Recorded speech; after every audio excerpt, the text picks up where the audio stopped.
ওহ, বাইরে কি গরম, এসতে দম বেরিয়ে গেল। লাও লাও, পুরি বাবরে 3:30 বেজে গেছে, খেতে দাও, চোর খিদে পাচ্ছে, অনেক দেরি হয়ে গেল। কি গো, কি রান্না করেছো, খেতে দাও। তুমি কোনদিন তাড়াতাড়ি আসো? তোমার চালু দিনেও তো আড়াইটা, আর আজকে ছুটি কি রবিবার, তাও সাড়ে তিনটা। আমাদের কি পেটে খিদা নাই? না তোমার পেটে খিদা নাই? হ্যাঁ গো, আমার কি দোকানে কাজ নেই? তুমি কি ভাঙি বসে আছি?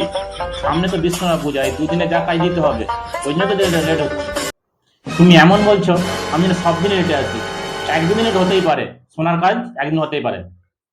অনেক করেছো, এবারে ভাত খেয়ে আমাকে উদ্ধার করো। হাই, তুমি 2 রকম মাংস দিয়েছো। কষা মাংস দিয়ে কি আর ভাত খায়? ঝোল দিয়ে নাই ভাত খাবো?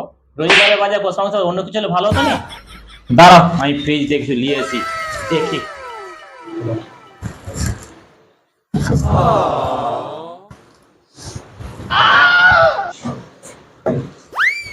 দেখো, এইটা নিয়ে এবারে বসলাম, এটা রোববার বাজারে খেতে হয়।